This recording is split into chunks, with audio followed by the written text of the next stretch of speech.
Washington, D.C. was never ready for this clash. In a hearing that started with polite opening remarks and ended in political fireworks, Representative Jasmine Crockett faced off against Senator Ted Cruz in a way that had the entire chamber leaning forward. The session was supposed to be a routine joint Senate-House oversight meeting on ethics reform. Dull, procedural, and frankly, the kind of thing most Americans would scroll right past. But that all changed when Cruz, the Texas Republican known for sharp elbows and a sharp tongue, decided to take a swipe at Crockett. "Representative Crockett," he began, his voice carrying that trademark condescension. "The American people are tired of partisan grandstanding. Maybe you should focus on doing your job instead of chasing social media fame." The room shifted. Crockett leaned in, calm, but with the kind of tone that signaled trouble for Cruz. "Senator Cruz," she replied evenly, "if doing my job means calling out hypocrisy, then I'll gladly trend every single day. But let's talk about your track record." She then began rattling off his controversies like she had rehearsed them for this exact moment. "When millions of Texans were freezing in the dark, you booked a beach vacation. When our schools needed funding, you grandstanded for hours, not to help, but to block progress. And now you want to lecture me on priorities?" Cruz tried to interrupt. "That's not fair. I was in constant communication with my office." Crockett cut him off with surgical precision. "You were in constant communication with room service."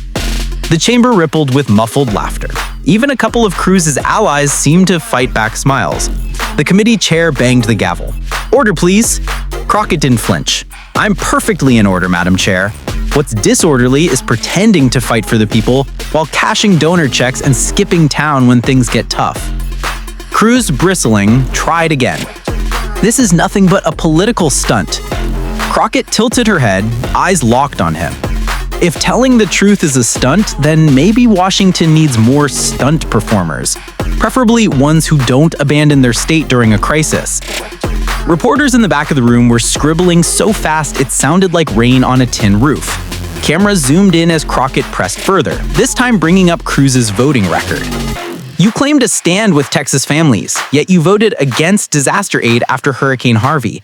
You talk about defending freedom, but you try to silence anyone who disagrees with you. You say you represent the people, but somehow the people you fight hardest for are the ones who can afford to hire lobbyists." Cruz tried to pivot to talking points, invoking radical left agendas and Democrats wasting taxpayer money. But Crockett wasn't giving him an inch. "Spare me the slogans," she shot back. "We're here to talk about ethics, Senator, and that's a subject you might want to approach with a little humility." The room's energy shifted from laughter to a kind of stunned admiration.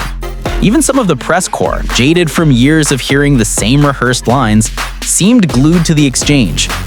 Cruz leaned back, shaking his head, muttering something about political theater. Crockett smirked. "If this is theater, Senator, then you've been playing the villain for a long time." The audience gasped. The committee chair, clearly exhausted, banged the gavel again. Within minutes of the session ending, the internet exploded. Clips of the confrontation spread like wildfire. On Twitter, #CruzCheckmate and #CrockettClapback were trending simultaneously. TikTok was flooded with edits of Crockett's room service jab. Instagram meme pages posted side-by-side shots of a Cancun resort and Cruz's frustrated face.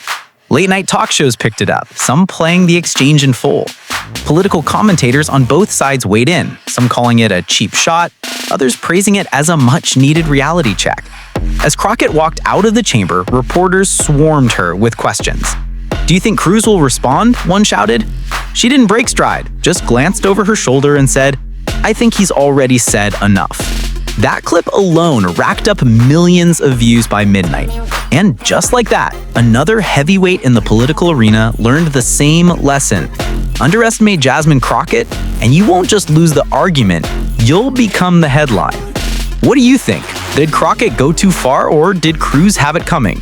Drop your thoughts in the comments, and don't forget to like, share, and subscribe for more explosive political showdowns.